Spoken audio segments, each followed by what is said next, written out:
Good evening, everyone. Welcome to the City of Faith Christian Center's Thursday night Bible study live stream on Facebook and YouTube.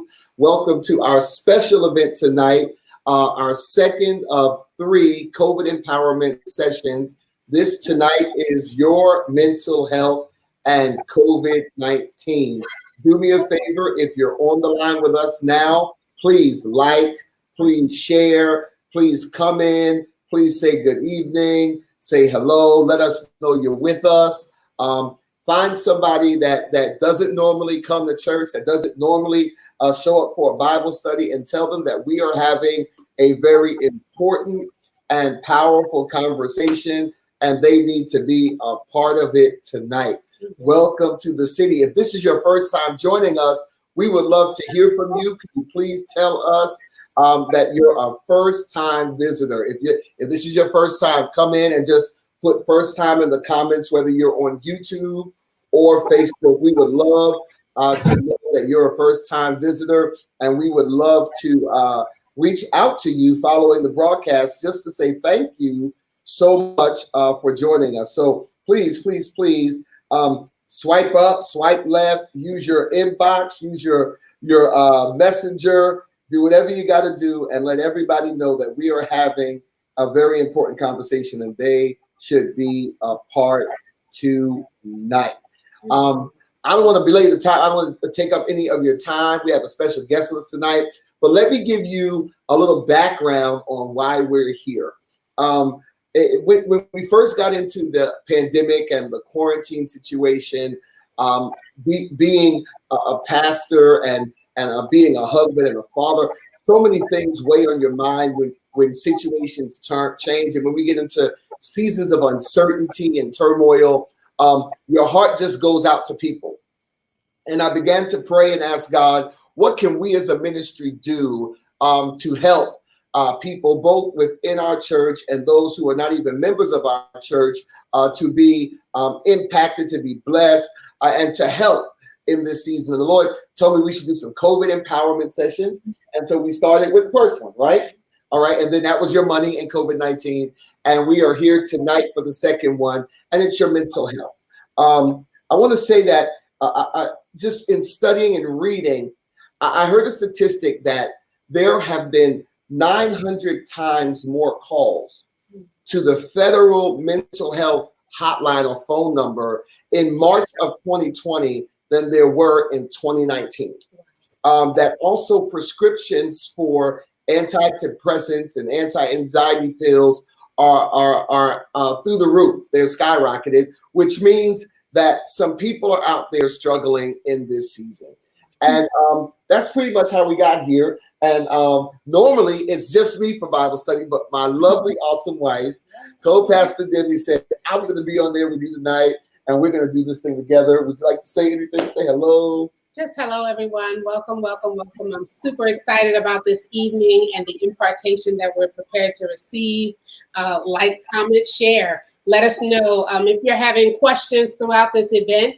Go ahead and comment. I am tracking questions, and there will be a good Q&A session at the end of this program. So don't be afraid to ask your questions and ask on behalf of a friend. Yeah, Friend. Amen.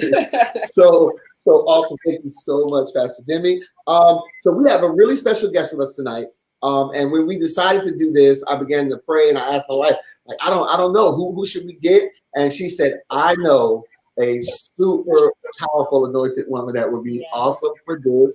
And so she reached out to Dr. Shalice McKnight, who is our special guest. You see there on the screen. Say hello. Hello. Yeah, Pastor Demi's gonna read some bio, and then we'll get back into it. How about that? I'm honored to read this bio. Dr. Shalice McKnight is a board-certified psychiatrist, subspecializing in child and adolescent psychiatry. She is a proud native of the DMV area, and she's currently practicing as a school-based psychiatrist for grades K through 6 military dependents. She's an inductee of the Honorary Arnold P. Gold Humanism Society, having received their peer-nominated Humanism and Excellence in Teaching Award, recognizing outstanding humanistic teaching. Regionally, she served 2 years as a representative for the American Psychiatric Association Assembly and has contributed to the intellectual community through 2 peer-reviewed publications, faith-based initiatives, as well as local and national presentations. She attended the University of Virginia for undergraduate studies and has traveled to 20 countries, 10 of them through Semesters at Sea, a nautical study abroad undergraduate program, and Hampton University for postgraduate training. She completed her adult psychiatry training at Cooper Medical School of Roman University and child and adolescent psychiatry training at the Children's National Medical Center in Washington, D.C. as Chief Fellow. She has been married for nearly 14 years. She is a mother to 5 beautiful children and enjoys spending time with her family, playing the piano, singing, traveling, and writing. Now, I introduce to you Dr. Shalice McKnight. Let's welcome her city. I want to see hearts. I want to see love, shout outs. We welcome you, Dr. Shalice McKnight. Thank you. Thank you. Thank you. So good to be a part of the broadcast tonight. I'm really honored to be able to do this. It's so needed. And I just pray that tonight we're able just to really tap into what the needs are and that the information that's going to be disseminated will be helpful and impactful and implant, just a seed that can grow later. Awesome. Well, listen, I want to read a small disclaimer and give you some brief ground rules before we let Dr. Shalice run and just give us some great information. So listen, this talk is not endorsed by and or sponsored by Fort Belvoir Community Hospital. All information, ideas, opinions shared are independent of the above entity and supported by Renew 1926 LLC, Dr. McKnight's private practice. There are no financial disclosures to report associated with this. She's here just to be a super blessing. I also want you to remember that this session is for informational purposes only and not intended to replace your own physician's advice. Please consult a physician if you have any mental health concerns, and if at any time you're experiencing thoughts of hurting yourself or others, immediately call 911 or go to the nearest emergency room. And we're also going to share the National Suicide Hotline. You'll be able to see that on your screens throughout the broadcast. So should you need to share that with someone, you'll be able to do so. Ground rules for tonight. Okay, let's listen. We want to have a great conversation. We're going to have space for questions and all that good stuff. But we want you to do something for us. We want you to respect the group. We want you to preserve confidentiality. So if you have questions tonight, ask for a friend. Yeah.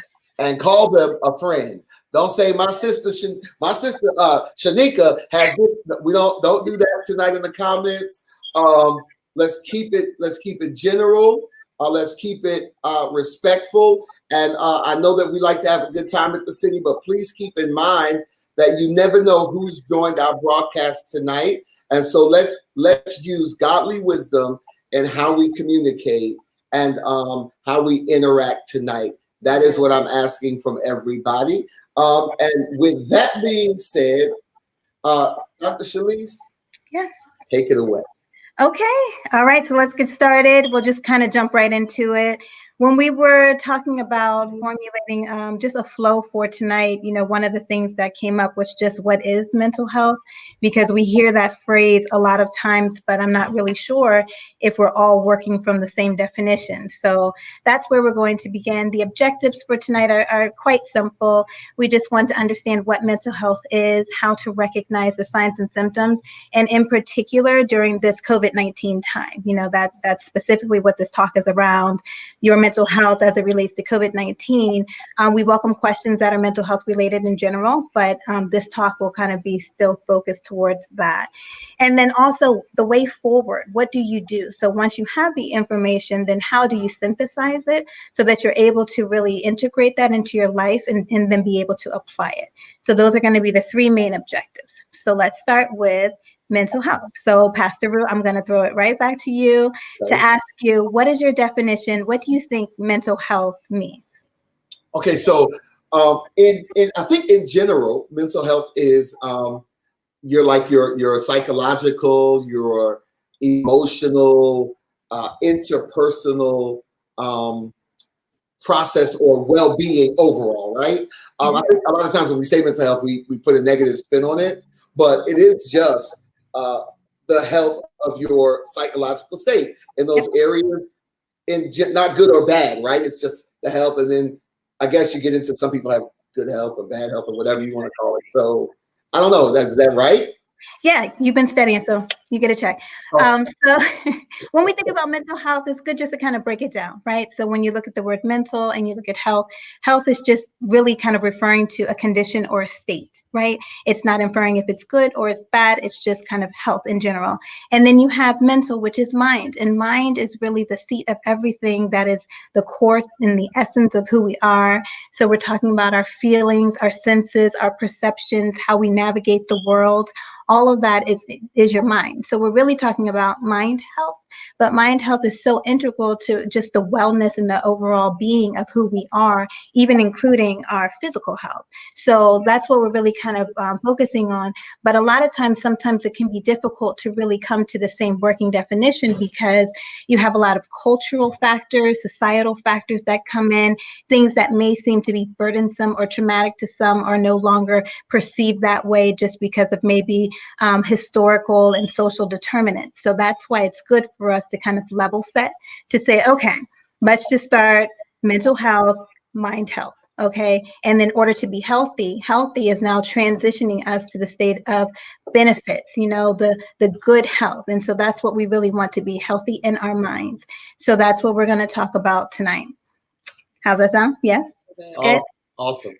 Yeah, you're okay. Smart. Okay. Yeah. So the reason why this is really important as it relates to COVID-19 is because our mental health is comprised of not just our thoughts, right? But it's our thoughts, our feelings, our cognition, the way we think about things, our behaviors, and that impacts, how we kind of look at COVID-19. And COVID-19 it came and it really just came to our doorsteps. We didn't really have time to really think about what it meant. And I think in that regard, it has really impacted people in a way that they just don't really understand. And I'm not sure that people have really taken the time to really think about their mental health as it relates to this. I mean, we have had underlying stressors that have probably impacted families and people.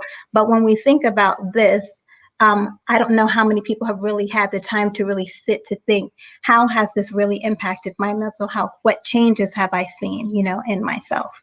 So that kind of sets the foundation for moving forward, to some of the questions that we discussed. Awesome. Thank you for that. Right. So like we said in the beginning, right? We know that anytime there's change or especially I would say drastic change and change that happens not just drastically but so swiftly, where there's no time for transition. One day we were at work. I mean, literally for me, I'm a bivocational pastor, and I was in my office one day and got the call that the office, I had the authority to close the office in this region that day, and we haven't been back since, right? Okay. I haven't seen the people who I work with except for Zoom calls, no in person, and such a drastic. And then our children were in school one day, out of school the next, and there's these drastic changes. And so I knew that it would impact people. So I guess the first question that I really wanted you to deal with for us is, as a professional, you're out there every day, you're dealing with people, you study this, you understand it, and you see what's going on. So what would you say are the three most important or significant impacts, I should say, to mental health you've seen since this all started? Like, what are the top three things you've seen ripple out? So this is a really good question, because there really has been a particular response since COVID-19 has kind of come into our lives. And so in general, it has just been an increase overall in stress. And like you were alluding to, just managing households in a way that we haven't had to, taking a step back from working the way that we used to, not gathering the way that we used to. So that has created this stress that has just kind of shown up.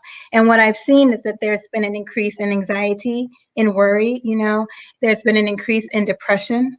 And then there's also been a lot of disturbances in people's sleep. And so those have been like the main areas that I've seen it. And I think that it's really important to just take a step back to say, okay, how has this impacted me? How are these things impairing my ability to function, or are they? What mode am I in? Am I in a survival mode of fight or flight? Just because I'm just trying to deal. Like you said, many people didn't have time to gather things. They just went from being in a workplace one day, being in a school one day, and then now they're home. So you could walk into places of work or places of education, and classrooms are still set up as though they were having class, because they just in one moment had to transition. So that's where I've really seen a lot of the increase in those areas. Okay. So stress, anxiety. Let me ask you this. How does anxiety and stress, how do they show? I think sleep is one of the things. I tried to study, right, and be prepared. So I heard a young lady earlier today on a video I watched, and she mentioned sleep or lack thereof. And so she talked about the fact that you really don't always know that you're having this issue during the day, because whether you're working from home, the sun is out, you're moving around, you're doing things. But then when night comes and the time to go to sleep comes, you can't. Can you talk a little bit about that? Because I'm sure there's some people who are dealing with, they may not think it's insomnia, but they're just up more than they would have normally been. Yeah, when you said the phrase "when the night comes," that really resonated with me. When the night comes, there's just a lot of things that come in the night, right? A lot of times we have more time to sit with our feelings. There's a stillness that should be there. I know some people are nocturnal and they're still very busy when the night comes, but when the night comes, it's kind of that entry point to thinking about things that maybe during the day we were distracted from. And so when we think about ourselves, and even when we're talking about the mind, we do have a conscious and a subconscious part of ourselves. And so there's always something going on in the background. But oftentimes, I think pre-COVID, we were able to easily distract ourselves by staying busy or doing a lot of things. But now that we're restricted from being able to engage in those things, then now it's surfacing.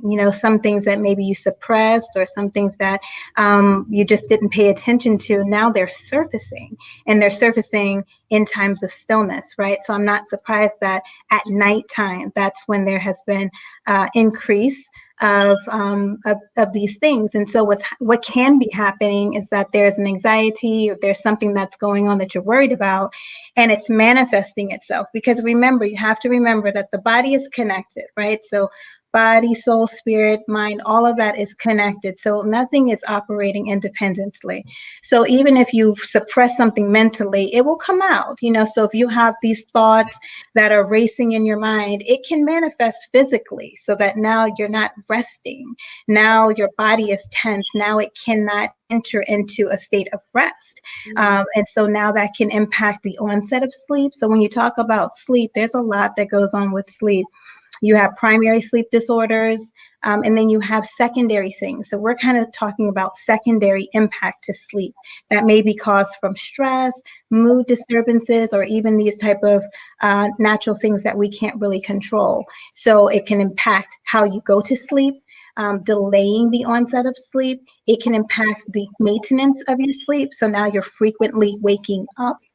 It can impact the quality of your sleep. So now you're not rested. So when you wake up the next day, you're tired. Your mood is off. Now you're needing naps throughout the day. So it's a very important thing to pay attention to, because oftentimes when you're looking at mood issues, if you kind of take a step back to explore sleep, you'll really have a better understanding of maybe why there is an exacerbation of the mood. Okay. I want to insert that. There's a question. We're going to do questions at the end, but Pastor, a question that came up, I think that's pointed to now. So do you mind? It does. Can you address sleep paralysis? Oh, sleep paralysis. So yes and no. So I can address it very high level, because I think it goes a little bit beyond the scope. I would be curious as to the question behind sleep paralysis and what that's evoking, if that's something that's coming from just a trouble in sleeping. But it has to do with the phases of sleep. So you have non-REM sleep and you have REM sleep. And so when you're entering into different stages or kind of going through these different things throughout the night, it can cause that type of experience to happen. So that kind of speaks to what that is. I would also be curious to how that person is describing sleep paralysis, because again, sometimes we're using words, but we may not have the same, sort of definition to that. But I would kind of think about more so, have there been any recent stressors that are going on, thinking about the environment that person is sleeping in, because we have to be mindful of the rooms that we're in, how the room is set up, if it's quiet, if it's not, if it's just something that is comfortable, if it's clean, if it's messy, those things impact sleep. But a lot of times when you're having that sleep paralysis and it's impacting the phases of your sleep, it may be something underlying that's more of a psychological stressor that may come from acute anxiety or something that's kind of coming back up in terms of maybe a trauma or so. Okay. Got you. Okay. So I'm loving this. I'm seeing a lot of good comments. People are already being helped. Okay. This is helping a lot. This is really good information. If you're on the line with us and you haven't invited anyone yet, now's a good time. because every time we go, it's going to get a little bit better, and the information is very important to share with those who might need it. Before we go to the next question, I know that we talked about the stress, right? And there's good and bad stress. Can you talk briefly about stress direct? Because I know, so for instance, a lot of our parents are, some are furloughed, so you have the stress of not working, and now you become a teacher for your children because they're in. Then you've got other parents who are working from home and teaching their children at home.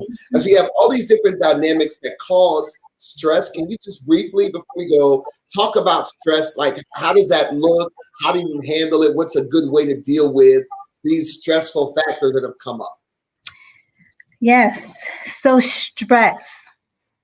So when I think about stress, I'm thinking about just a demand. So the National Institutes of Health define stress as the brain's response to any demand. So we all encounter some level of stress every day, right? So even pre-COVID, we were experiencing stress. It may have just been your daily grind type of stress of just, I have to get up, I have to go to work, the kids have to go to school, just those type of things. It may be an unexpected stress where you acutely lose a person. It could be a traumatic. But I think the key thing with COVID-19 and the type of stress that COVID-19 has introduced is that this is not a familiar stress. This is an unprecedented stress. We've never had this stress before. And so when you're trying to navigate stress, oftentimes what's going to help you to get through is your coping skills. And so for adults, that's a little easier because as you live life and you've experienced enough life, you develop coping skills that you can refer back to. So for example, if you fail an exam and you failed another exam later, you kind of know how to cope. It may not take away the sting, but it may help you to get through because you can refer to what you did before. So that's a familiar stress. But the thing with COVID-19 is that this is unprecedented. It's unfamiliar. So you don't really maybe know how to apply your coping skills because you've never navigated this terrain before. So that type of stress, when you place that, and like we said, this showed up just quickly. So people did not really have time to transition. So when you take this unexpected, unprecedented level of stress, and then that overlays with whatever stress was already going on pre-COVID, then you're really going to have something that's really kind of huge. And you have to really sit with that. You have to acknowledge it. That's the first thing, that you have to acknowledge that this is a different time, and you have to give yourself permission to feel this. You have to kind of give yourself permission to even feel a little dysregulated, right? You cannot keep up with just doing things as you proceeded normally because this is not a normal time. We have since kind of buried, or we are burying as we're grieving. We have lost our normalcy, and now we're in a place where we have to establish a new normalcy. So we're transitioning. So I think all of that just kind of heightens that type of stress. So I think that's how we have to look at it holistically. And then from there, we can tease down, how do we equip ourselves to be able to navigate these type of stress? So in sum, I think it would be important just to understand what type of stress are you dealing with? Are you dealing with a familiar stress? You've been through this, but you're just tired. Are you dealing with an unexpected stress, which is acutely just kind of pulling on you? Or are you dealing with this kind of just huge stress of COVID-19 where you're just, I don't know what to do with this because this is so unknown to me? This is so good. I really hope you guys are taking notes and you're really listening. I think it was powerful. Give yourself permission to feel stress. I think a lot of times we guilt ourselves or we deny trying to have a false sense of power, like, oh, if I act as though nothing is bothering me, then I'm doing well. And I think especially in our church culture. Yes. And I know that we touched on that, I think, when we talked the other day, that some did. Our cultural experiences make us think that denying what we're experiencing or admitting what we're experiencing makes us less of a person of faith. Exactly. Can you just, before we move, Just that last thing, and we'll go. Right. So I think there's two things to point out. We definitely have that dynamic from a faith-based perspective, but then also culturally, I can speak specifically to just African American experience, but I think that it has kind of been taught in some regards that these trials, tribulations, these things that we've gone through, you kind of just pull your bootstraps up and you just keep moving. There's an element of resilience that we're supposed to show. There's an element of push through that we've been taught to work through. And so I think because of that, socially, the constructs of those things from a faith-based perspective and culturally, it has not allowed us to take the time, and it hasn't given us the permission. It hasn't given us the space. And so specifically when we're looking at faith, oftentimes my experience has been when I've had patients coming to me, they're grappling with what they want to identify with because they do feel like it's going to discount their faith. They feel like it's going to make them seem as though they don't have a strong faith or belief in God because they're saying that they are depressed. But I think that there's a difference between acknowledging and then actually identifying with, right? So you can acknowledge that you have these feelings because insight is going to be our first step to wholeness, and insight is going to be our first step to healing. If you don't have an awareness of what's going on with you, you cannot move forward, right? So admitting that is not the harm. The harm comes in overly identifying with that and using that to be a source of who you are.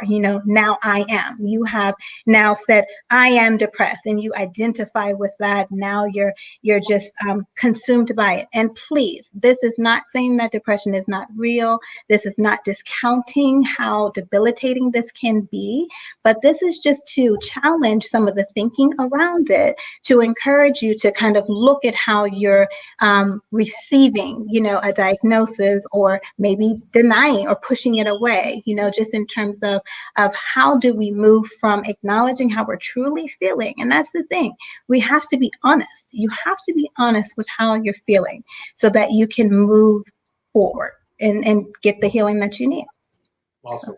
I just want to, so because I heard this and I think this is very, very important.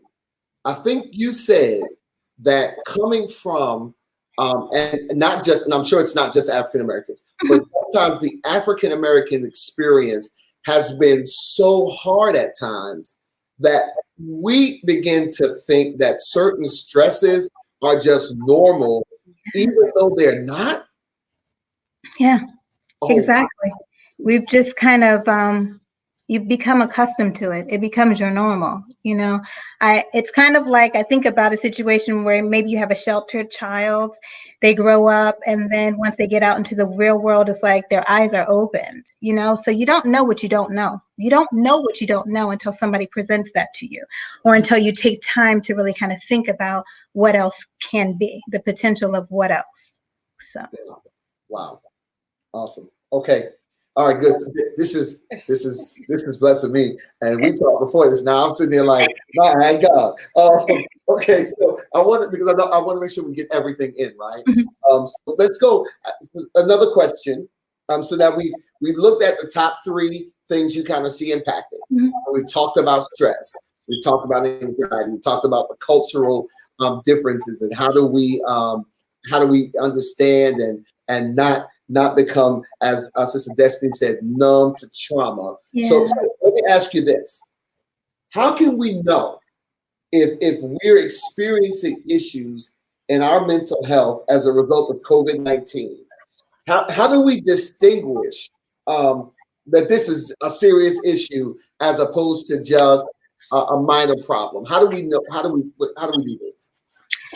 Good question. So I think first what you have to do is do a pre and post assessment. So you have to think about, what was my mental health like before? And maybe you didn't think about it because not every person is really in tune to how they're feeling emotionally. But think back to what was your general state, your general condition. Remember, we talked about health being just a general state, a general condition, mental being the mind.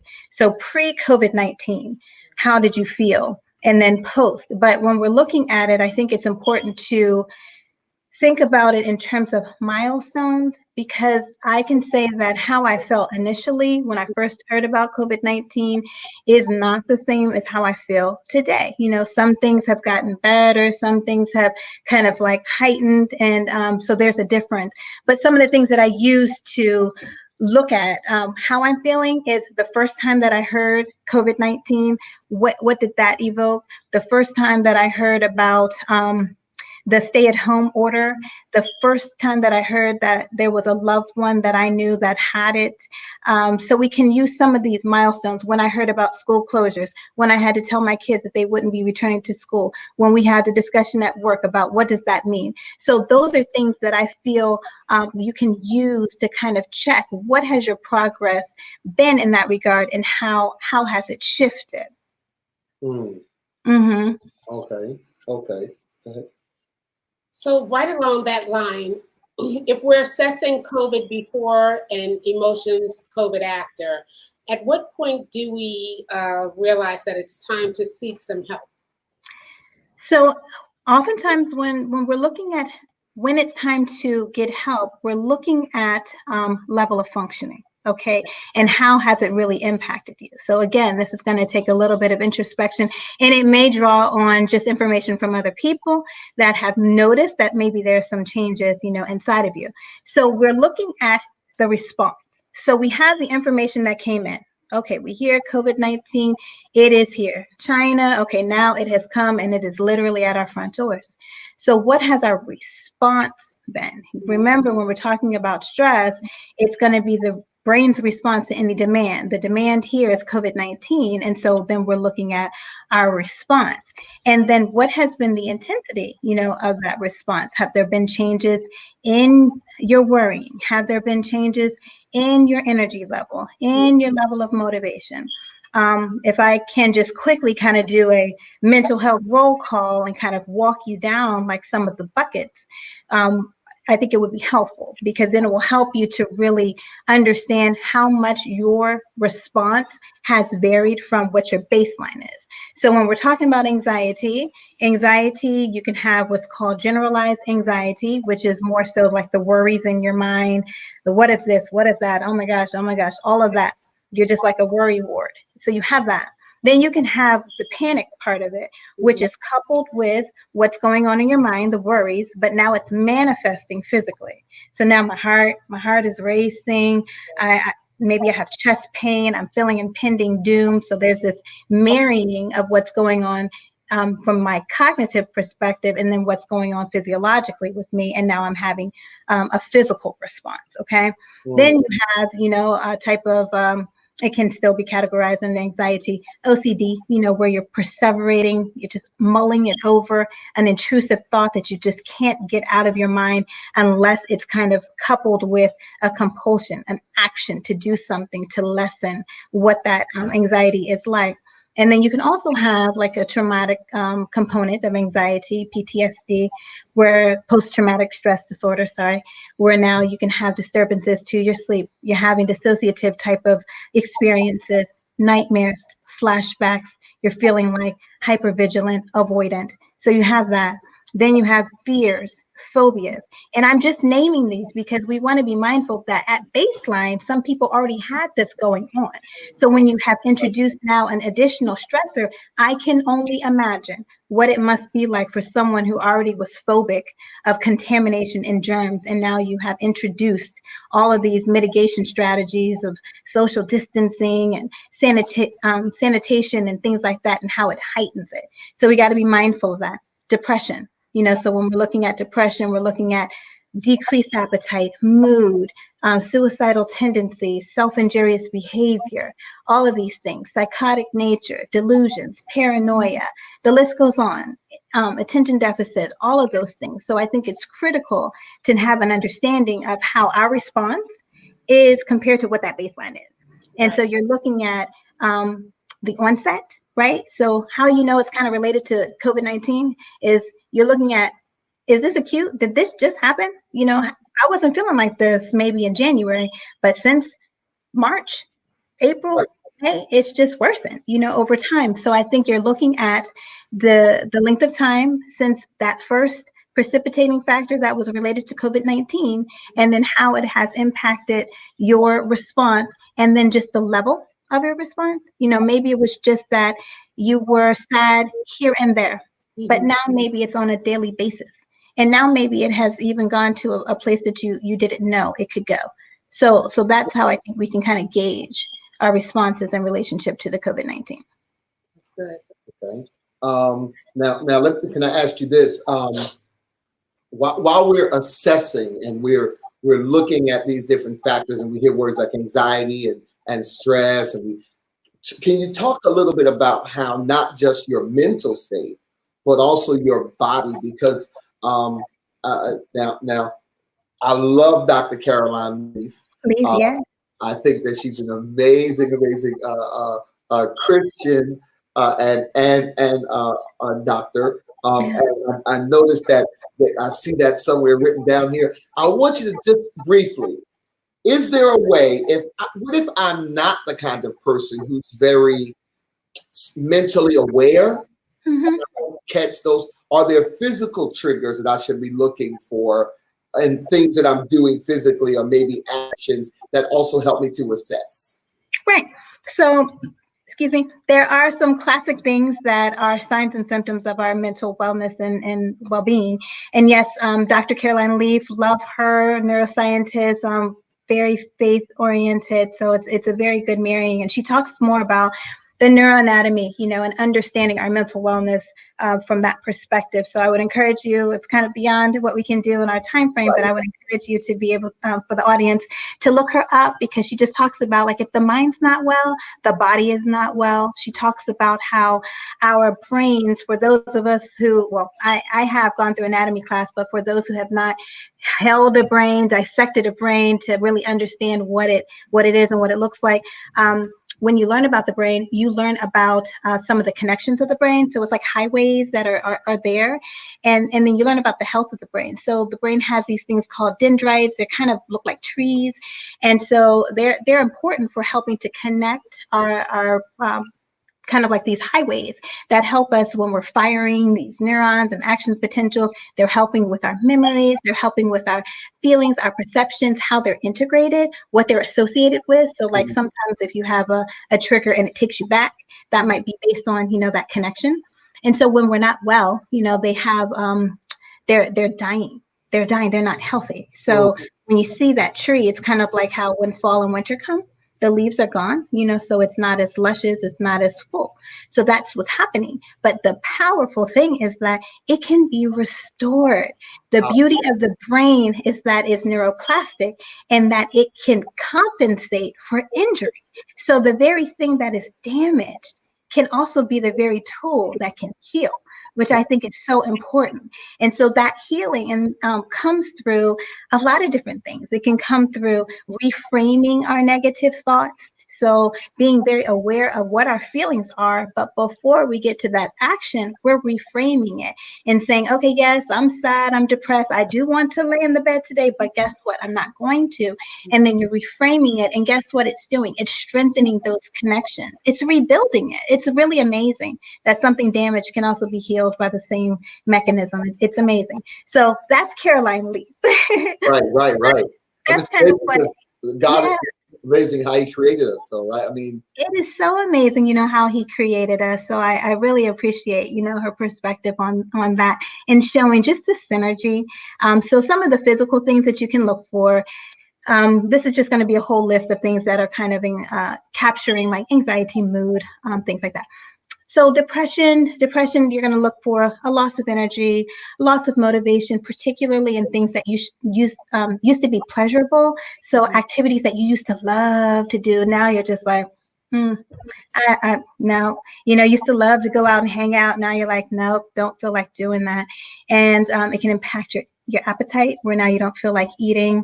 It can impact even your thought processes. I know sometimes it's uncomfortable, but we have to talk about it because people are having suicidal thoughts, guys. This is like one of the leading causes of death, worldwide. So people have suicidal thoughts, self-injurious behaviors. So sometimes you can actually see the physical manifestations on people's skin of where they've tried to hurt themselves, but not with the intention of killing themselves, but to relieve some of that angst and emotional agony that's going on inside. That's how they feel that they're getting their release. Irritability, aggression, especially for our younger kids who don't have the vocabulary to express how they're feeling, they will externalize. So instead of, they're not able to tell us, oh, this is what's going on, COVID-19 is impacting me like this. No, they're just going to act out. Increased hyperactivity, you can have paranoia, you can have deficits in your attention, your ability to concentrate and to focus. So those are some of the physical things that, and then even with anxiety, you can actually physically see that. You have some people that are just shaking, their legs may be going, they may, just be showing and manifesting that on the outside. And then even just overall, someone's countenance can just be down and you can just see a change in how they're emoting. So those would be some of the physical things that I would say could be noticeable, that someone could kind of use as signs and symptoms of something else going on. Okay, I love it. That kind of bridges us to our next question, I would say, because you mentioned our children, right? And I definitely want to get some time in for questions and answers, and we're approaching an hour. We have time, but I want to give some quality time to children in this conversation, because a lot of us are parents. Some of us are new parents. Some of y'all, no, some of y'all. We got some of us. I'm still in single digits over here. Right. So some of us have a lot of children. Some of us have a couple. But even right here at the City of Faith, we have newborn babies, toddlers, elementary, daycare, all the way up to high school, right? And so, if you could, because I know this is one of your areas of specialty. Yes, it is. What about our children? Yeah. How do we engage them? How do we address this with them at the different levels? If you could briefly, high level, I know you can't get into we'd be here all night, right? But just, if you talk a little bit about that, because I know you have a wealth of information and the parents really need this. Right. Yes. So in talking about children, I think first we have to take one step back to talk about ourselves, because you cannot have a conversation with your children if you haven't done a self-check on yourself, because our children are very impressionable. And oftentimes, even amidst trauma or abuse, our children still esteem us and they put us on pedestals and they look to us for examples. And so if I am introducing something to them out of fear or out of sadness, out of anger, then they're going to absorb that. So the first thing that you need to do before you're even trying to engage your children is that you have to do a self-check for yourself and see where you are. And if you cannot have that conversation without projecting that, then you have to wait. You really do, or you have to find a different means to do it. Maybe it's not verbal, but maybe giving them an assignment. So as we go through this, it's important to look at it developmentally to do what's appropriate. So for our little ones who don't know much about it, remember we're the gatekeepers of all the information. So what they know is what we tell them. And so you want to be more hopeful. You can explain things to them in a very black and white way, but just not overly associating it with anything that's going to be negative. I would use like creative means. So for my little ones, what we did is we used a game. And we use a game called, I made it up. It's called Fear, Facts, and Faith. And so what I did is I just asked them about COVID-19 when they hear it, what do they think? And they wrote it down, or they colored a picture for the ones who cannot write. And then we had 3 different jars. And what we did is we read the statement, and then we identified if that was a fact, if it was a fear, or if it was faith. And then they threw like a little cotton ball into the jar. And then at the end, we were able to see what jar has the most going on. And so that helped me to really navigate so that I understood, where are my children? Because I don't want to assume that they're scared. And guess what? They're not, because my kids were full of faith. I'm happy to say that. I know that may not be a situation, but I mean, I can actually pull the jars out right now and show you, out of the facts, faith, and fear, the faith jar was almost overflowing. And that spoke volumes to me, because that I knew how to address it, with them, and where I needed to start. That's not the case for all children. Some children may be fearful. And if mine were fearful, that was going to be okay. There was not a right answer. It was just a starting point. So what you want to do is you want to engage them around creative means, not be suggestive, use open-ended questions, invite them into a conversation. And guess what? You don't even have to start with COVID-19. You can easily just start with, how are you doing? How are you? This is a time for us to reconnect, to reestablish rapport, to reestablish a sense of trust. And so this is what you want to do, just to invite them in. So that would be for the little ones. For the adolescents, and this goes all the way through adulthood, you're just checking in. You're using, common language just to kind of gauge. But I think the most important part is to acknowledge, especially for those that are going to have like a loss of celebration or celebratory milestones, graduations, things like that, then we have to acknowledge that. And we have to really applaud our children and really commend them for adjusting quickly, because they didn't have a choice. They really didn't have a choice. Right. They had to do it. What else were they going to do? They cannot return to school. They can't graduate. They just had to roll with it. And I'm not sure if people have really sat with that to understand what a big ask that was for our kids. So I think you need to acknowledge that, applaud them, and reaffirm them, and then just instill hope, give them the permission to have a day where they don't want to do their online learning. Sorry, educators, I'm sorry, but it's about wellness, because we don't want to have a generation that's now gripped overly with trauma that they didn't deal with when we could have, when we have time to do it, because we were still trying to press through and be normal. So. Wow. That's kind of what I think. Awesome. I have a question there. So what about our graduating seniors who may feel some kind of stress or like a traumatic experience that they're missing out on some of their most memorable moments, like prom and graduation? Mm-hmm. What do we do as parents to kind of console those seniors? So I would say that, one, acknowledge, empathize with that. Let them know that's a normal feeling to have. And you may not understand it, but it's just a normal feeling to have. But we don't want to massage it, right? We don't want it just to become something that's, oh, woe is me. It becomes a pity thing. We are all consumed with it. The world isn't right. Oh, I didn't get this. I didn't get that. It is the loss. It is a loss. And we're going to acknowledge it as so, but at the same time, now we have to shift our thinking into, okay, well, what can we do with this?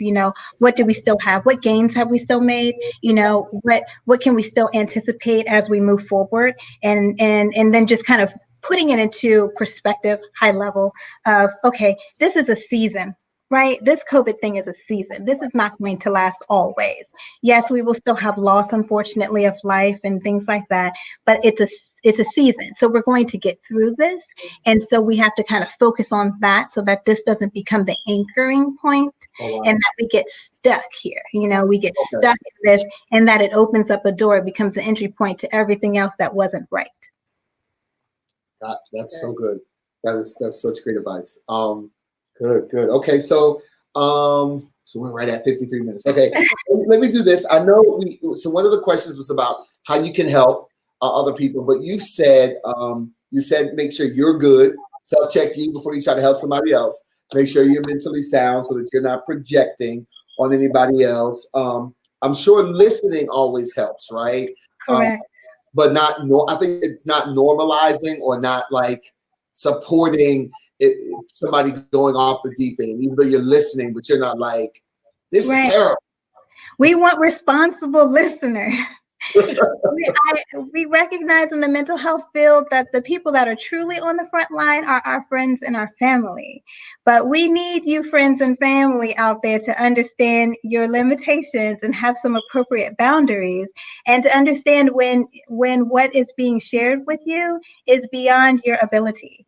You can't save everybody. You can't fix everyone. Yes, you can be a listening ear, but you also have to be responsible and understand when you need to refer, when you need to direct, when you need to challenge, right? You can't just always take everything that you hear and just, like I said, massage it. And yeah, girl, that wasn't right. And oh, you've been through, and 2020 has handed it to you. No, we don't want to do that, because that can be more damaging. So yes, we need to listen. We need to be empathetic, normalize, give the space. Sometimes just offering just a shoulder, right? It doesn't even have to be in our words of trying to give advice. But I think our most important responsibility is knowing when, and the time, like I said, of knowing when to refer and when to redirect them, somewhere else. Got you. Okay. So this is our last formal question from us, and then we'll just do like some time for questions and answers. And I think Pastor Timmy's written down some of the questions some people have. And I know you had some questions for me, right? Where's Chris? Yeah. So I definitely want you to get that. I don't want to escape my responsibility. Yeah. But let me give it this way: we're going to come out of this eventually, right? Yes, we will. And so, personally for me, okay, and if it's okay if I say this, right? Now I miss going out to eat. Yeah. I miss going to movies because I'm a movie. I'm just, oh my gosh. That's my husband. Right. Well, I mean, it's like every weekend you gotta. So, but outside of that, I'm actually in a really good place. Mm-hmm. I find myself able to pour more into my purpose. Less time is spent out and about and in having to run here or run there. And so I'm going to come out of this, and it may be that where some people come out and it's like, yay, I may come out and be like, oh, but other people are going to come out and be like, oh. So what are some of the things we need to prepare for mental health wise as we come out of the quarantine and of this pandemic? Right. So I think this is a good question, because I think it's really telling on where your mind is. If it's more focused on, how am I going to navigate the next thing, then you're kind of missing the time period that we're in, which is just to kind of be still and focus on this thing, right? This thing. We're in a pandemic right now, and I'm not sure if people have really taken the time to really realize that, but that's really where we are. So in order to really be able to address what's coming next, again, it comes back to yourself, because that's the only thing that we can anchor. That's the only thing that we have control. And when we ourselves are fortified, meaning our minds are sound, emotionally we are equipped, our thinking is good, the processes in our mind are strengthened and strong, then it almost doesn't really matter what that next thing is going to be, because we ourselves are secure. Right? You can't really weather a storm if you really don't know yourself, because what are you going to use to fight? So this time is a time about preparation.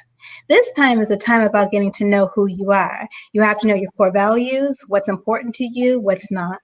You have to, if you're a faith-based person, you got to get strengthened in the word.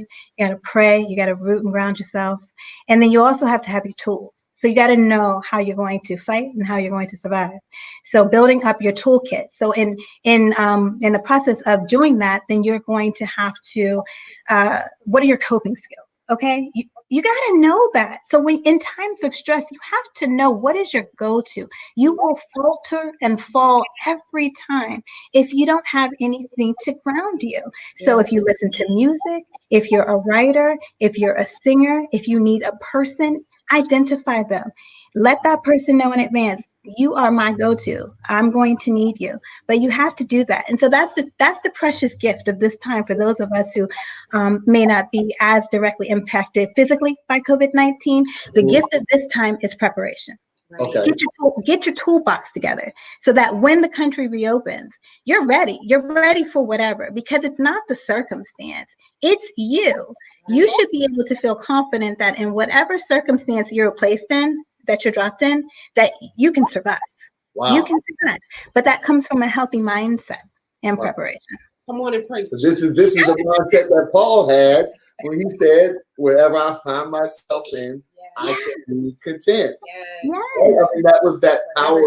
That was the renewed mind. That renewed mind, exactly. Talk about, right? It's the mind again. Like I said, that we have this precious mind that even when it's wounded, and it is, guys, we've all been wounded by this. We're not going back to a normal. We have to establish a new normal. So we're all in this grieving process, and we have to acknowledge that we're all in a state of bereavement right now because we've lost a lot of things. Right. But the thing about it is that we don't have to stay there. It's a process. Ecclesiastes talks about seasons and times for everything. Right. And this is our time for this, right? And so we don't want to rush to the next thing. We have to sit with this for a little bit and understand what it means. For some, this has been healing. Like you said, you're doing okay. For me and my family, this has been healing. It's given us a lot of time back. It's helped me to organize some things around my house, to get things in order, right? It's given me a lot of things that I need. So I do recognize, the impact that it has, and we are praying for our country, our world, the loss, the people that are in circumstances that are not fortunate, right? We do have upticks in abuse, domestic violence, child abuse, things that are really critical, hunger, basic needs, so I recognize that. But at the same time, I'm still looking at this time of, okay, well, what can I do to make sure that as I move forward, that the change that has come about during this time is something that can be maintained and even impactful in leaving a more positive legacy, for my family, for myself, and for this world. Awesome. That's good. I mean, I really hope you all, this is free. I want you to know that. We didn't charge for this, and this is amazing, powerful. Oh my gosh. So listen, that we got about 20 minutes left, maybe. So I don't want to. I'm not going to ask any more questions because we could do that all night long. There's so much to talk about. I know that you did want to ask us a few things, and so let's go for it. Let's go for it. Okay, so thank you. I enjoyed that. I really did. I felt like that was just a really good exchange of information. So I'm hoping that it was really helpful. I can't see all the comments right now, but I'm just hoping that it's helped at least one person. Educating one, empowering one, impacting one, and just implementing. But for you, let me say this since you said that, and I know you can. Sister Janet Gilmore she put a post up, and she said, as someone who has dealt with seasonal depression, this conversation is a blessing. Awesome.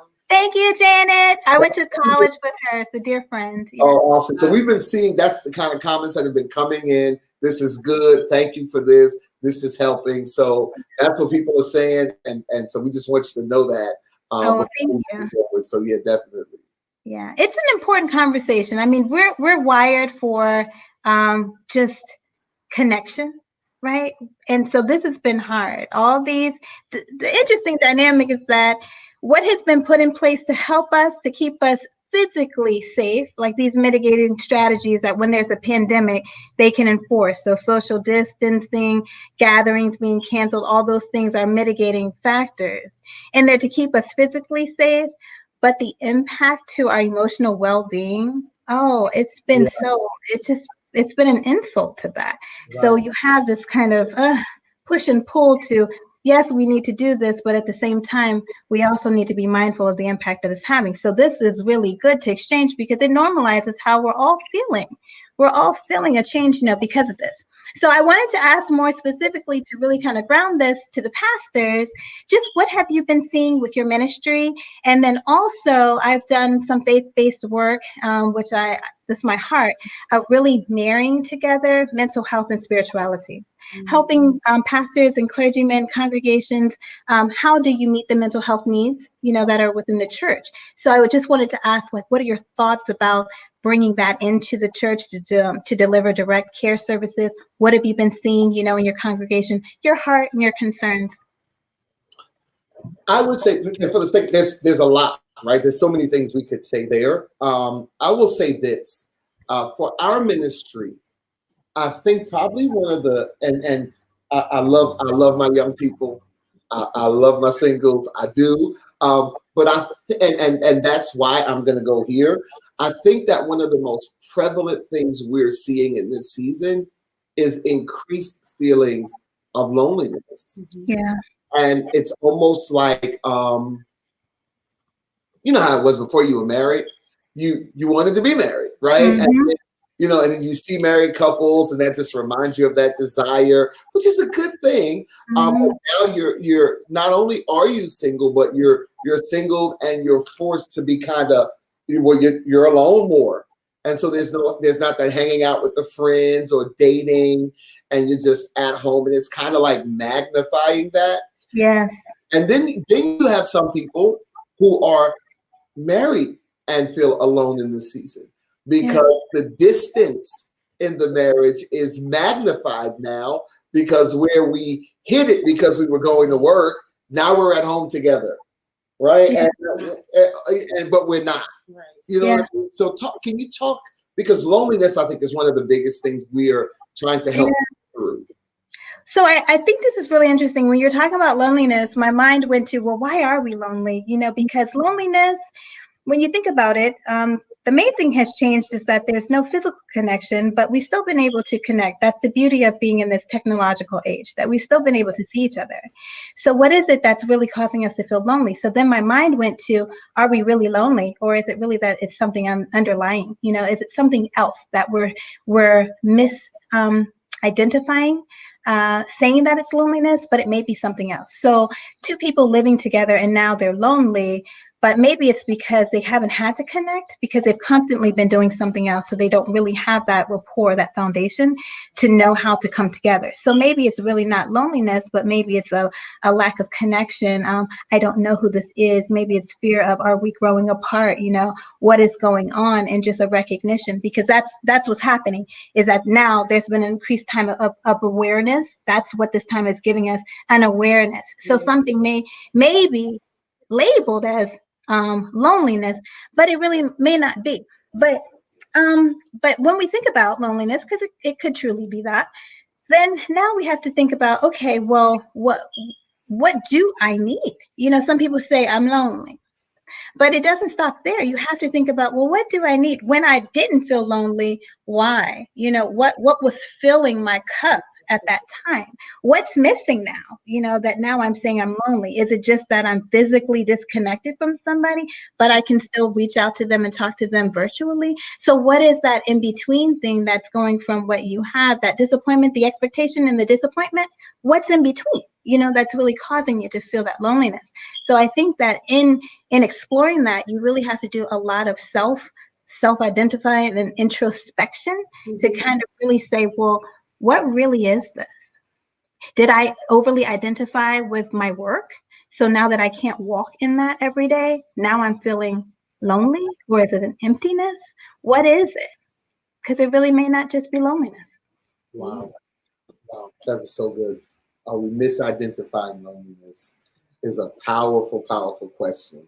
I think that question alone will do a lot to help. And that's one of the biggest things we're seeing. Now, as far as listen, I think I do a significant amount of teaching on the mind, but I am not what you are, so I don't have the depth of experience and knowledge. So yes, I think that after this, we as responsible pastors, not just us as responsible pastors, but pastors period, right, have to look and say, what are we going to do to better prepare our congregants, our friends, those who we serve, to handle situations like this and to be in a healthy place, not even in a pandemic, just consistently.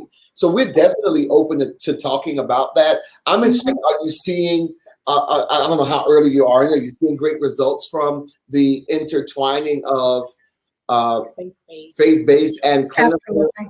Absolutely. Yeah. So I worked with the local church, just talking with their clergy about their ministry and how they do it. They had a volunteer organization where they had psychiatrists and therapists that may just been congregants and they were donating their time. But then we just kind of talked about it and formalized the process just around boundaries, because there are definitely things that clerical staff are able to address. But then there is a point. I feel that there is a point that some of those issues probably need to be referred out. And so then the next thing is, okay, well then how do you establish healthy partnerships with organizations in the community, so that at the point that you feel that you need to refer, you can do a safe and warm handoff to a responsible organization, right? And that there can continue to be collaboration, because this is not a replacement to say that the spiritual side is no longer capable of handling a mental health issue. No. But it's a marrying between and an understanding that we all need to work together, right? We're all a part of a community and we all have our areas that in our lanes. And so if we can still kind of maximize what we do in those lanes and come together, then that's when we're going to start to see changes in our community and changes in our people, right? We're going to start to see the way forward, the way that we want to, where now we're really having progression and generations are changing, right. And just have that positivity that's kind of going from place to place to place. So it has been very good. There are different structures. Some churches have facilities freestanding that do mental health therapy. I have seen a little more resistance with the integration of psychiatric services, where medication is involved, because I still think that there's a lot of education that needs to be transmitted, to understanding the benefits of medications and their place. But sometimes you just have facilities that are doing therapy. Some facilities that I've seen are doing therapy and medication management. Some are doing it free of charge. Some are doing it with insurance. So it just kind of varies, but I'm just very happy that it's being integrated and that it's being taken very seriously, and that it's exciting to me to see where that's going to be going. So yeah, that's definitely one of my areas. We gotta get on. That sounds like okay. It sounds like a new birth of an initiative a here in the city. Yeah, definitely. Yes, awesome. So let's do. There's some questions, Pastor Demi. I think you have. Is it okay? Can we do some question and answer for a few minutes? You good with that? Awesome. One question that came in said, "Can you mention what a person can do if they're afraid to speak on their own thoughts and they have a problem admitting that they have a mental health issue?" Absolutely. So I don't know if the fear is admitting it to oneself or if the fear is acknowledging and admitting it to another person. Either way, write it down. Write it down. Sometimes we don't have to do everything verbally. Sometimes it can just be a written expression. Write it, put it in a journal, mail it, do whatever you need to do. But it doesn't have to be where it even comes out in whole. Sometimes it's just a part. I have, and this is just being transparent, I have so many journals, and sometimes it could just be a one word of just, I feel this, or a sentence. It doesn't have to be the whole thing, right? Sometimes that's the overwhelming part of now you think you got to write your whole life story, the whole narrative.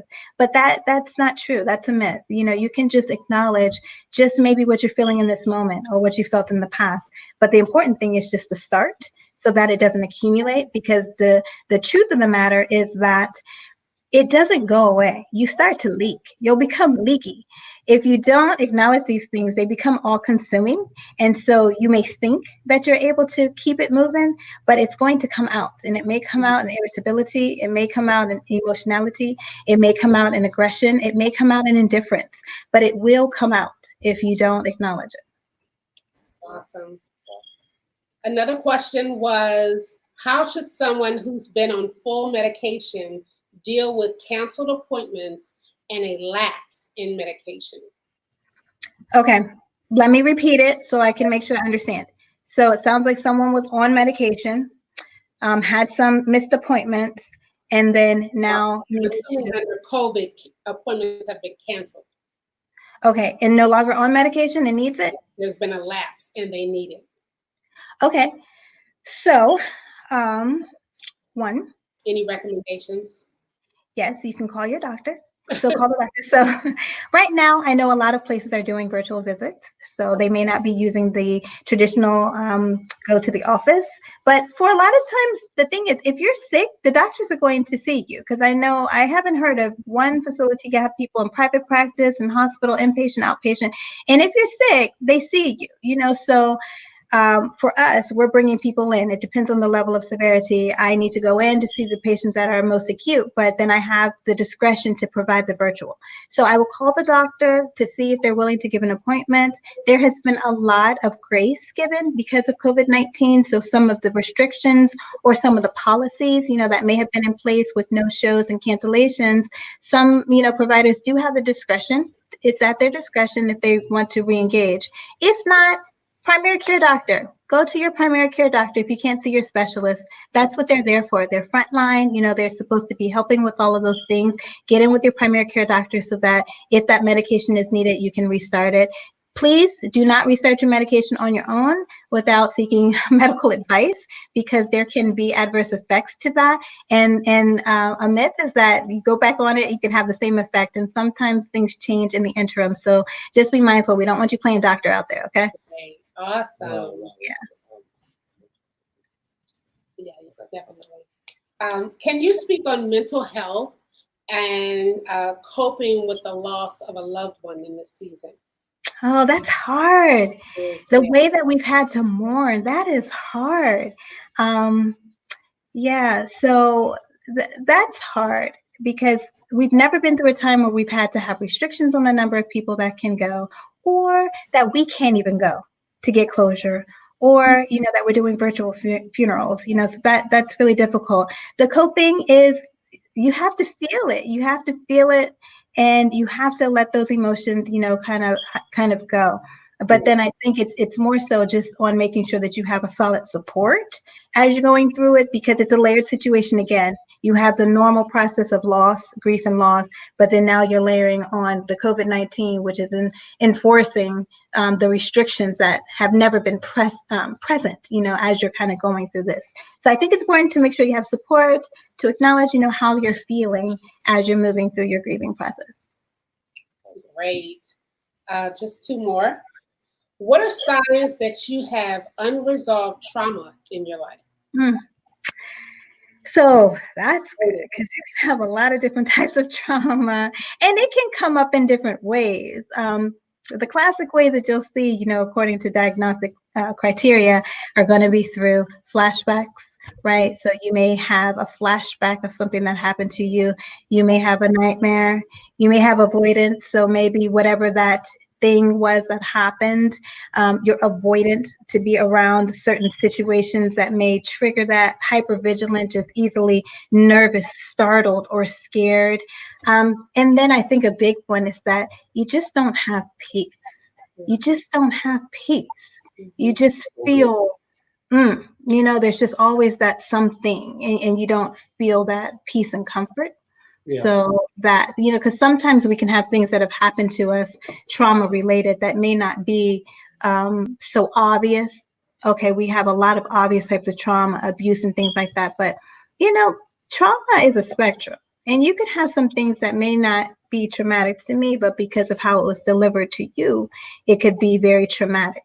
And those things could be subconscious, and you may not even know why. It could be manifesting in how you're eating, you're overeating, your sleep is terrible, your mood is just always awful. And you don't even know what it's linked to, but then you just always have that feeling of unrest, of unease, no peace, so for the believer, we know what to do with that. You need to pray. You need to ask the Lord to reveal that to you so that you can have an understanding of what is going on. But let me correct myself, because sometimes it's not even about the understanding. It's about the closure, because sometimes you'll never know why. You may never know that thing, so sometimes it's just about praying to get the closure and the healing so that you can move forward, because sometimes you don't even want to open that Pandora's box because it could be more detrimental. So sometimes you just want to keep it closed, ask for the healing, get the peace, and then move forward. Right. You may never get the apology. You may never get it. So what are you going to do if you don't get it? What are you going to do if you don't get it? Right. Yeah. You may never get it. Yeah. You just need to get the resolve and move forward. That's another one of those things where it's like about you in the situation, right? Because if the people, they could be dead. Right. How can a dead person ever say sorry? Right. Exactly. They could just never admit their responsibility. But you have to find a way to move on in life. To find your resolve. And that's not just preacher talk. That's like real clinical. I mean, that's real advice. Yeah. And that's even therapeutic, because there are types of therapy where it's like you move forward. You don't need to go back to uproot everything. You can just kind of, from this point in time, just kind of move forward, equip yourself with the coping skills, acknowledge it happened, move forward. Because like I said, for some, you have to be in a particular mindset to be able to deal with your trauma. You just can't deal with it at any time. If you're not mature enough in your mind, if you're not stable enough, if you have a fragile, immature mind, then when you're trying to open up this trauma, it's not going to be restorative. It's going to be damaging. So if you're not at that point, then maybe the better thing is to stabilize you as a person, your core, your values, your person, physically, emotionally, mentally, equip you, and then move you forward. Wow. So The questions are pouring. Yeah, we only have 10 minutes left, right? So here's what I want to do. Part two. Part two, definitely. But I want to ask this. I think this is a very important one. And then I'm going to ask our closing question, right? And it's pointed for now. So somebody asked if they wanted to seek counseling, what are good resources? And I know, so since we haven't started the City of Faith's counseling referral program yet, what are some good places to start with Dr. Shalice? Right. That's a good question, right? That's a really good question, because counseling is good, but not all counseling is created equally, and not all counseling is the same. So there are different types of therapy, so you can have individual therapy, you can have group therapy, you can have family therapy, trauma-based therapy. There's just so many different types. So I think the first thing to identify and the question to ask yourself is, what do you need therapy for? What do you think you need it for? Is it for yourself? Is it for a dynamic that's going on in a relationship? Like, what is it? And what are you trying to accomplish? Then I think that will direct you. For those who may not know how to navigate, you can always use your insurance company. They have websites too that have the therapist on there, and you can read like a little bio to see if you engage. And then you can always do a consultation. So I think that's what kind of takes the fear out of it, of just meeting with the provider and then seeing, because the key to having a good therapeutic experience is having a solid therapeutic rapport with your provider. So you have to be able to engage and have a level of trust and build a good rapport, or it's not really going to work. And so that you can kind of pick up. We're all kind of intuitive. So, at the point that you have your consultation, you can kind of gauge whether or not you feel that that will be effective, or you can just try it. There's no harm in just trying it and then making a decision. So you can start with your insurance company. You can ask around, if at your church, somebody knows somebody to put you into contact with, but you just want to make sure that where you're going, the people are credible, that they have experience, that they have good track records and reputations, right? You just don't want to entrust your life and your vulnerabilities just to anyone, just because you need help. The first step is acknowledging, and we applaud you for that. But then we also want to put you into the hands of someone who can really be responsible and stewarding you to a place of wellness. Awesome. That's good. Every answer is slow. So good. Last question of the night. And no, it is not a COVID-19 question, but it is very timely and very relevant to what we are experiencing as of right now. And I know everybody probably that's on the live and all of us here are aware of the current situation with Brother Ahmaud Arbery. And hearts go out to his family, go out to all of those who've been impacted directly. But I want to ask you, how can we, as African American people, as parents, young boys and girls, even as myself, I'm an African American man who jogs in my neighborhood or while I walk. I'm still trying to get to the job place. But how can we, in a healthy way, deal with the rage, the anger, the disappointment, the fear that these repetitive situations keep bringing to the surface? And I know you can't answer and solve it for us all, but some good, healthy tips, if you can, on how we can address this. Oh, yeah, it's very sad, very unfortunate, another loss, unnecessarily. And yeah, so I think, like we've talked about all throughout this night, of just first acknowledging and allowing yourself to feel the emotions. There's nothing wrong with us feeling what we feel. It's just that we have to do something with those feelings, right? We can't allow it to impact us to the point where our functioning is severely impaired, or it's causing even more unrest or even more injustice. But maybe fueling that into something that is productive, educating. There's a fine line between wisdom and fear, of the wisdom of okay, how do you equip our young Black men of the reality of what they're going in without evoking fear? How do you pull over if you've been stopped by the police? Like, what do you do responsibly, out of wisdom, but then not because you're scared? It's a really slippery slope. And I think that that's still evolving with what that really looks like. I just kind of have to default to just wisdom from the Lord and what he gives us and the guidance that he gives us, and us supporting and not even just as an African-American community, but for those who are like-minded, just coming together as a community and in places where we can advocate, that we're using our voice, our feelings, and we're fueling that in order to be able to make change that's impacting policy, that's educating communities that may have a differing view.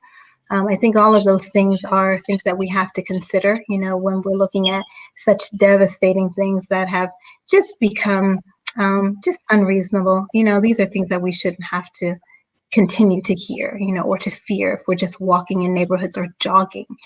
But unfortunately, it has become the reality of this country. Wow. I said today I do a Psalm a day live every morning, Monday through Friday, and I dedicated it to this conversation today. And I wanted to express to our brothers and sisters who are angry that we still have a responsibility to own our response. Mm-hmm. Exactly. And to not forget who we are in the face of something like this. And because a lot of times when we do that, our response becomes the least beneficial and the least productive to ourselves and to those around us. Exactly. Yeah, and exactly. I think yeah, that. And go ahead. I'm sorry. Oh no, I was just thinking when you said response, I was thinking about reactions and responses, and how reactions, when we're impulsive and we're not thinking and we just boom react, that those are the things that are going to make the situations worse, for us. But when we can respond, responses take time. You have to synthesize, you have to think, you have to put things together and integrate them so that you can have an appropriate response. And those are things that we can be working on. What is our response going to be? And then just being mindful of what our reactions are. So respond responsibly. Yes. That's fine. That's good. And we have, as I said, I like to say this, we have responsibility. We have the ability to respond, and therefore we are responsible for how we respond. Yes. And we can't give that away and give that ownership to somebody or something else. We got to kind of hold that. But I mean, that's mental well-being, is to hold that respect. I mean, it seems to me. Yeah. This is so good. This is good. I could do this. Oh God. Okay. So listen, I want to say thank you to you tonight, Dr. Shalice. Yes. I feel like this has been super impactful. It has been for us, I believe, and for so many of the people who I see commenting. And I just know that some of the things you address, some of the people I know personally, is going to really really bless them. And if they apply it, it's really going to help them a lot. I want you to pray us out tonight. Oh, awesome. Yes. Prayer. But before you, I want Pastor Demi, do you have anything else you want to share? Anything else you want to say in closing? Because I'm just. I think so much has been said in this area and on this platform. And I think this is something that we need to continue to engage in because it has been such a silent conversation for so long. So it's time to bring it to the forefront in the Black community and the church, that your mental well-being is very it's a problem. It's something that needs to be addressed, and it's not something that we should just overlook and say take it to the altar and it's settled there. Sometimes there's more that needs to be dealt with internally, and I think it's a healthy marrying, like you said, of the mental health community and the ministry as well. So I'm looking forward to collaborating with you. Yes, I am too. Doing this again, and then establishing something more concrete moving forward. Or we'll only be the better because of it. Yeah. You know what? DJ just made Donald Sims, our DJ. Here's a really amazing suggestion, and we got to talk after this. He said maybe we should do one of these for kids and teens. That is a really good idea. I think that's so powerful that we have to talk and let's see what we can do. Good idea. You know what I did? Yeah, but I think this is really good because mental health, this pandemic is as much a mental health pandemic as it is a physical one. But I think because mental health has tended to be covert, it's tended to be very stealth-like, invisible, that it often goes unaware. So I hope that this brought some insight into how to recognize it, and, and how to increase our ability to check in on one another for our internalizers, how to probe, how to observe people, so that we can be more responsible, as we go forward. So, okay, you ready? We're going to pray? Pray. All right. Let's do it. Dear God, we thank you so much, Lord, just for an opportunity to come together, just to support one another and to talk. We thank you that we can exchange information. And we just pray, Lord, that in the name of Jesus, that the information would be solidified and that people would begin to be able to take it and to implement change. We thank you, God, just for how communities are going to be built up. We thank you for how lives are going to be restored, healing, wholeness, improved moods. We're just really thankful for each other and for this time. And we pray protection over everyone, over this ministry. Bless them, Lord. Bless them for their hearts to even want to have this discussion. And we just thank you for opportunities to be able to advance one another. In Jesus' name we pray. Amen. Amen. Amen. Thank you. Thank you. Listen, everybody that joined us tonight, we appreciate you so much. We love you guys so much, and we hope that this has been impactful and life-changing for you. We're going to do it again. We're going to try to get something together for the teens and all that good stuff. We do me a favor, like and still share the replay. Please tag Dr. Shalice. Send her post some thank yous on her page. Show her some love because she really poured out and did a lot to prepare for this. And we're gonna find a way to pay her, even though she won't let us. We have to find a way. She just wanted to be a blessing to people, and we need more of that. We need more of that. And so thank you all. We're gone. God bless you. We hope this has been a blessing to you. And welcome to the city. Bye-bye, everyone. Thank you. Good night. Thank you, guys. Bye. Bye.